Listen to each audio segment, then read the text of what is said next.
Hi guys! For today's video is magluto tayo ng talong. Na-steam ko na to, babalatan ko na lang. Meron tayong egg. So ilagay natin dito yung egg. Ayan yung ating egg. Lagyan natin ng kunting magic sarap. Kunti lang. Ayan.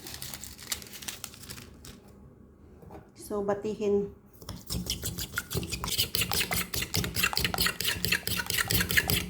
Ayan, lagyan ko na ng ating magic sarap. Lagay ko ng ating talong. Ayan, isa pa. Ayan, ganyan lang guys. Diretso ko na to kasi na-overcook yung talong ko. Ayan, lagyan natin siya ng sibuyas dahon or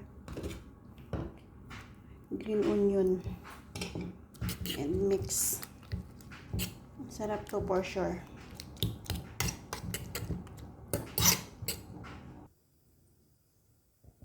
Lagay ng oil, mainit na yung kawali.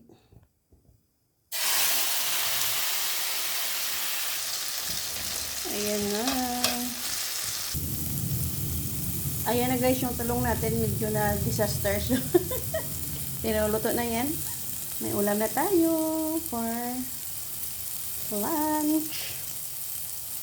Ayan, luto na siya.